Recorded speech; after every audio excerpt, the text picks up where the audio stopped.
And you have the power, and welcome to the 6th annual iCAN Awards.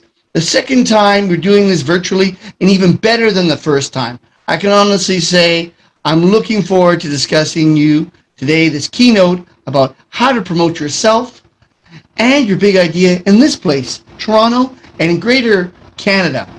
Well, I'm going to share my screen with you now, and we're going to have a real candid conversation about the good, the bad, and the realistic about what can be done in Canada with your big idea. Come join me. So you have a great idea for an invention. Congratulations.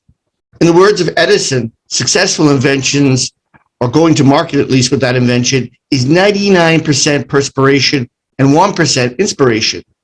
The reality is the very tools that connect us right now globally are the same tools that will make your marketing of yourself and your big idea a possibility. So let's consider reality. Good news, you've just a few clicks away on your computer from selling in Canada and becoming a great success. But sadly, you're competing with the whole world as well. How are we going to promote ourselves and our big idea? Well, getting back to basics. Anywhere in the globe, you have to do one thing first, and that is grab your attention of your audience. Without their intention, they are not going to be valuable to you. I mean, how many times have you seen a sign on the way to work and someone's asked you, did you see that sign? And you said, no, I didn't see it. Even though it was huge, you ignored it. Our brains are naturally designed to ignore noise. So when you're not unique, people will not pay attention. So first thing, grab people's attention. Second, what does this audience care about? And part of getting people's attention is we tend to pay attention to things that we care about. So you really need to give some thought as to who are you talking to? Am I talking to inventors right now? I guess they'd be interested in what I have to say. If you're not an inventor, you probably have already turned off. Number 3, do they want or believe that you can solve the problem that they have? You may see a problem that they don't see. Now, trying to convince somebody that they have a problem that they can't see is a really tough exercise. Focus on those people who have identified their idea or their problem, and you can have a conversation with them. Number 4, do they trust or believe you then that you can give them results that they're looking for? Now, this one, number 4, is the one that we're going to talk about. So pay attention to this. Do they trust you? Where does trust come from? Your family, you trust them because of experience with them. Your friends because of experience with them. So trust is a bit, unfortunately, is a function of time. You can't just run at somebody and say, give me $1,000. People just won't do it. Who are you? I don't know who you are. So trust and belief in you and your idea is really what's going to make your idea a success. And number 5, and these are the universals. Okay, these are universals. We're going to get more specific about Canada, but the universals, number 5 is, do you have a clear direction, a call to action? Do you want them to invest? Do you want them to buy the product? Do you want them to share the product? Like, you have to have a clear, don't try and sell them the idea while educating them about the idea, while trying to get them to invest. Many inventors try to do this. It would be equivalent to knocking on somebody's door and saying, will you marry me? I don't know who you are. Well, okay, if you don't want to marry me, do you want to date me? Again, I don't know who you are. Okay, can you lend me $10?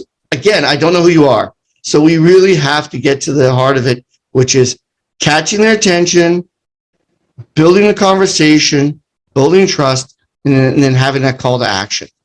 So now, getting back to Canada and specifically, why Canada, and even more so, why Toronto? Well, let's talk about Canada for a second. Canada is the neighbor and the happy neighbor of one of the largest markets in the world, the USA. So then you're going to ask yourself, well, okay, if USA is a target, why don't I just go to the US? Well, reality is the US is really hard to get into. Canada has one of the most multicultural and most open societies in the world. And getting a work visa or getting an opportunity to study here is much easier than the US. So you can consider Canada as really a jumping off point to the largest market in the world. But more than that, you'll be able to find, because of the multiculturalism of Canada, you should be able to find someone from your country locally who understands Canada, understands English, and understands how business is done here. You know, I'm not saying you can't find that in the US, and absolutely you probably can find that in Germany and France, but the ease of finding a community which you can connect with from your own background is very high and very probable. So this is a real advantage. So proximity to a large market, cultural ease of entry, rule of law. Canada, you know, if you sign a contract and it's under Canadian law, you know, you have a course of action. You don't have to know powerful people. You don't have to be super rich to protect yourself. We also have a fantastic banking system, which is also generally not corrupt. So, you know, if you put money in the bank or you need to take money out alone, you're not going to lose it. Logistics and manufacturing support is advanced here. As advanced as any country in Europe. So this is very useful. We have standards around manufacturing like ISO. So you can be sure that if you ask something to be made of a specific metal or plastic, it'll happen. There are active business incubators in universities and college links to support startups. So if you're a professional, especially you have a medical or science degree, and your idea is very specific, there are a large quantity of local incubators that will be very interested in talking to you. And some of them even have funding. But I wouldn't promise the funding, but definitely there's opportunities to become part of a cohort or a group within the incubator. The cultural and economics of Canada are similar enough to the US to be a test bed. Again, you can take a product to Canada that you are hoping to sell in the US, a very large market, and you can test it here. Most times, probably about an 85 percentile, if it works in Canada, it's probably going to work in the US. And one of the ones that's not talked a lot about in Canada is a crowdfunding. Canada has some of the best crowdfunding platforms in the world. As a matter of fact, Uber, Shopify, Spotify all started in Canada and were initially crowdfunded from Canada. Of course, larger money came from the US to scale. We have great internet. Now, a lot of talk here locally, the internet's expensive, but having traveled the world, I can tell you it is not the most expensive. It's certainly not the cheapest, but the quality of the internet, we have gigaspeeds for downloads. We're working on uploads, but still, again, not the best in the world like Korea, but maybe not the worst. So something to consider. You can test your product for global markets. Again, the multicultural nature of Canada means that you can literally walk neighborhoods in Toronto and say, I wonder if this product would sell in Korea, in this Koreatown. I wonder if this product would sell in China. There's a Chinatown. I wonder if this product will sell in the CIS. They're Russian, Ukrainian, Bulgarian, Ethiopian, you name it, you get the point. This is a great place to winterize your product. You have a product, say a drone, or you have a product that you've made in a warm climate, and you're like, I wonder if it will work in cold weather. Trust me, welcome to Canada. We have about 5 months of real winter with snow and ice, so great place to test your product. Again, back to the visa and work situation, it's much easier than the US, especially if you bring investment. Easily come into Canada. Collaboration, as we mentioned, not just multiculturally, but collaboration in communities in Toronto is very easy and direct. Lots of groups like the Inventors Circle. We have the website Meetup. You can go on there and even find them before you even come to Canada. It's clean. It is safe. Relative to most of the world, Canada is extremely safe. Their law and lack of corruption, again, no place is perfect. But before we go on about Canada from a positive perspective, I'd like to just go into, unfortunately, some of the negatives because we live in a real world. Oh, I forgot a couple of positives as well. Anything made in Canada generally has a good reputation for quality because we have a clean tech revolution in play right now. Financial technology, medical technology, and mining and mineral technology bases here in Toronto. In matter of fact, The mining minerals of the TSX, which is our stock exchange here, accounts for about a third of the world's mining. So if you're anything with mining, wonderful. Now, unfortunately, back to the negatives. There are some. Canada is a very large geographical country. It's the largest in the world in terms of geography. Unfortunately, it only has 36 million people. Well, you say, well, that's still a pretty good market, 36 million people. Yes, but they're spread out across 3 or 4 major cities and in a thin ribbon along the US border. So what does this mean? If you've got a very niche product, a very specific product, and you maybe can only sell 1 in 100 people, well, there you go. Now you can just take 36 million and divide by 100 into it and get a rough idea of the size of the market. The United States, 300 plus continental with extended markets, you're looking 300-400 million people when you look at North America. So again, keep this in mind. Bilingual marketing, because we're a bilingual country, English and French, all of your marketing, if you're dealing with governments specifically, definitely with any kind of consumer product, has to be labeled in French as well. Shouldn't be a major problem, but again, it's a little extra to keep in mind.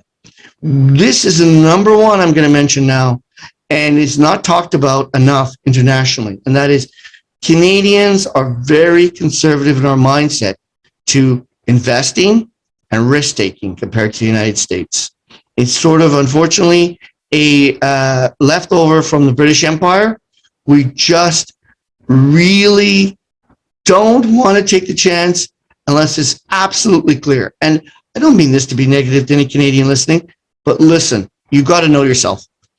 Most famous Canadians became famous in the US or elsewhere and then were applauded as heroes when they came home. Okay? This place does produce some of the world's best, but generally speaking, there's not this sense of like, look at me. Canadians generally have a sense of a proprietary, again, from the British, and a mindset of conservatism. So if you're looking to do something extremely risky or extremely needing a large quantity of rapid money, look at Elon Musk. He came to Canada and he moved to the US. Again, I'm not pouting the US as the greatest business of sliced bread, but keep in mind, very long, it's pros and cons. We have very, very long winters. And those winters, you know, if you're from Scandinavia or Scotland, like my family's Irish and Scottish, no problem. If maybe you're from a warm climate, the winters could wear you down. So just keep that in mind. We have stringent safety, health, and environmental standards. No one does want to live without quality water and safe conditions. But when starting a business, these can really hamper some early companies because you might have to spend a large quantity of money to meet these standards. Highly unionized and regulated worker rights. Again, it's great if you're a worker. It's tough if you're the owner. You have to meet these requirements.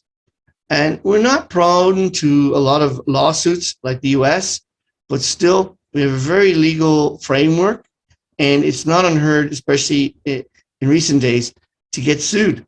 Again, if you have something that might require you to start very low in money in manufacturing, there are many places in the world where they don't have as much regulation, they don't have as much legal framework, that you probably would have a better chance to get your product going. I give the example of drones. Some companies have been going to Africa to test their drones for these exact reasons. Cost of living is one of the highest in the world. Let me repeat that. Cost of living in Toronto is one of the highest in the world. The standard of living is one of the highest in the world. You're going to have quality, clean roads, safe, great food from all over the world. But because of that, people want to live here. It makes the rents high. It makes transport high. Internet isn't the cheapest. So if you want to live in Canada, you really need to make a plan about how you're going to sustain yourself. Now, let's get on to the fun stuff. You really have 2 major options when it comes to promoting yourself. We've talked about how to do it. Let's talk about the actual hows. Well, I think the most practical one is online. You're already online now. Let's talk about online. Firstly, research the market in Canada. Don't go on here and say, Don't go on, I have a friend who knows a friend. No, go and look at the resources that are available from the Canadian government. Go look at companies that are doing business in Canada as if you were looking up something locally. You need people with a problem to solve and with the money to pay for that solution. Maybe I should repeat that. You need people with a problem you can solve and sufficient money to pay for that solution. What does that mean? If you're trying to sell a Ferrari, don't talk to homeless people. I'm not trying to be mean, but this is reality. If you're looking for investors, still, you need to demonstrate that you have paying prospects for your big idea. You need to figure out who has money and who has a problem. I think this is, we all understand that. Do you have a website optimized to support English and French? Now, you probably have some function on your website to go from Arabic to or Russian to English. Don't expect people are going to click on that. I'm sorry. Many Canadians, again, with the conservatism, are like, oh, who are these people? It's a .ru address. I don't know if I can trust them. Back to the trust. So do you have a .com or .ca? It's only going to cost you a few dollars, and optimize it for English, and with an option for French or French and English will go a long way to getting local customers or attention of locals. What are you doing to grab their attention? Again, pay attention what's going on in Canada, follow the news in Canada, speak in a tone and a manner that's going to grab their attention.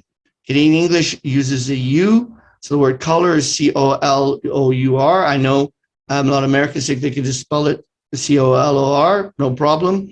But again, you mark yourself out as not knowing about the Canadian market. So try to use a Canadian syntax.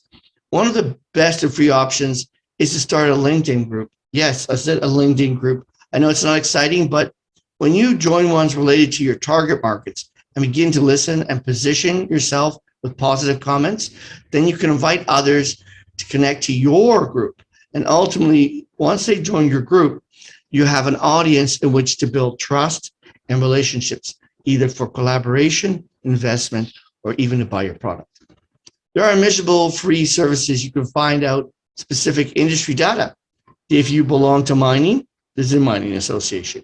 If you belong to medical device, there's a medical device association. Be looking and talking to people who know and understand what you have to offer. Also, contact the trade commissioner of your country. Now, this is the thing I have, blows my mind. I do it all the time because I sell internationally.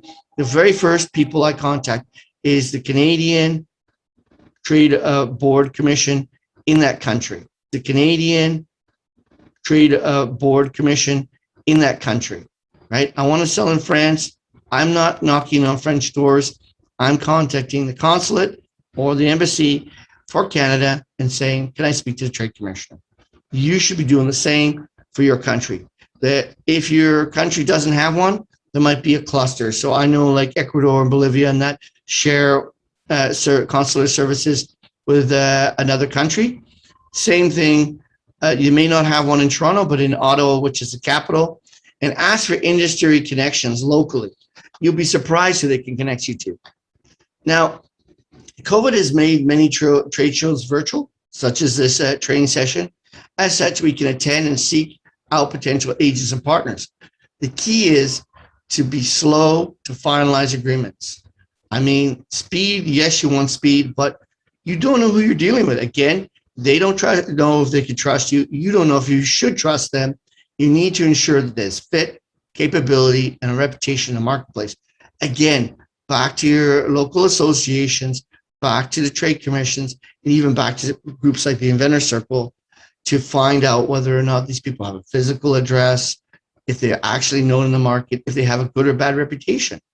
Okay, the last thing you want to do is end up with a dud or somebody who's a crook. So my advice is always search for the person's information and see if they're a bad choice. Is there some legal information online about whether they've been sued or whatnot? So always begin all discussions under a non-disclosure agreement if you can, and document and record all proceedings. This way, If anything does happen, promises were made or monies were given, you have some recourse under Canadian law. Now, let's talk about the more interesting offline. Okay, you have to decide offline what you're going to do. Are you going to move to Canada? Are you going to appoint an agent? How are you going to do trade shows intermittently? How are you going to do offline? Well, this requires visas and travel vaccines right now, unfortunately, or proof of vaccines to attend local trade shows, and most trade shows are virtual. So I would say on the offline, you really should try to start the conversation online, identifying targets, and then move it to an offline situation only when it makes economic sense. You know, because if there is quarantine period still in effect, it can be a really daunting task to have a meeting, unless they want to come to your country. Again, there are some people that will be willing to travel if your product is good enough. Again, the safest course of action is to deal with people that are known, moving to the unknown. So I don't think this is anything that is really, I think the most important thing too is most contracts in Canada under is going to be one to be signed under Ontario provincial law. Now, this is going to be a sticking point. I will tell you, if you're in Tajikistan or Uzbekistan and you're dealing with Canadians, I have a feeling they will not sign a contract under your law. No offense to your country.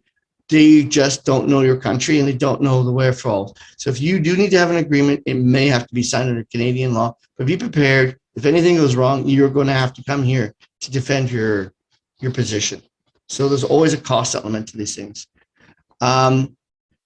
One of the other things I would love to keep in mind for you is that when bringing your product to Canada, you need to clear customs. So is it dangerous good restrictions on your item? Like especially anything with radioactivity?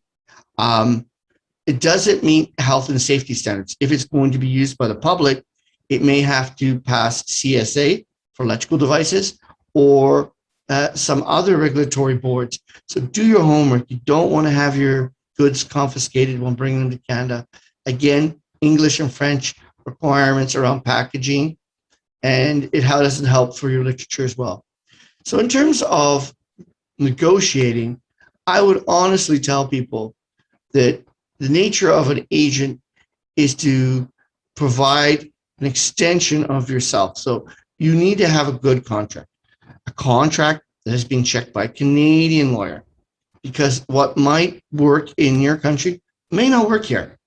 And you need to spend that time, even if you do it online. There's some good resources online to get a virtual contract signed. But most agents in Canada are going to expect, at very least, samples and preferred terms of payment. Now, depending on the nature of the product, if it is really customized or complex, then letters of credit and full payment before shipping might not be unreasonable. But generally speaking, the smaller the item, the more flexibility has to be dealt with in negotiations. There's a high degree of service and support expectations by Canadian markets. I can't express this enough. I've dealt with enough international inventors. They've come and they sold their product in Canada and they have not made provision or plans for spares or for servicing their product. And what has happened is something has happened to the product and they're too far away to fix it. And there's no one here to support it. And the product dies in the Canadian market. Please, you need to be realistic.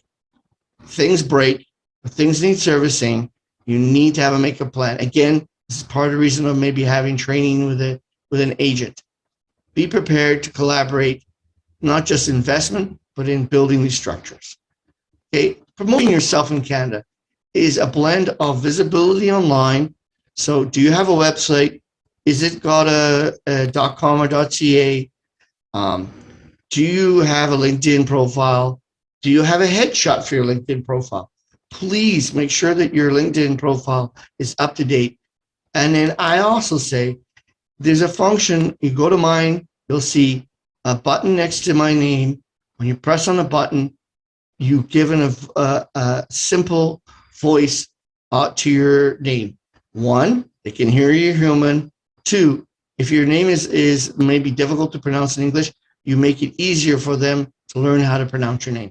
So these little things, I hope, will go a long way to helping you to promote yourself. But you are doing one of the best and most positive ways to promote yourself is by winning awards. And the iCAN Awards for Canada, and this is 6th annual, goes a long way to promoting you and your invention in the Canadian market. It also gives you local and international investors some sense of the direction your idea is going and gives them more confidence investing in you. I'm Mike McFarthing. So I hope that you will apply some of these ideas and some of these concepts of grabbing attention and promoting yourself or your big idea here in Toronto and in Canada in general. One of the great ideas is to join us at the Inventors Circle. We have meetings every second Wednesday at 7:30 Eastern Standard Time. You can drop us an email to join us at inventorcircle2.0@gmail.com, or you can email me below at mike.inventworld@gmail.com. And remember, we are the superstars, superstars are we, the ones who have the power. And you have the power with the iCAN 6th Annual Award. Go and have fun and enjoy the rest of your 2021.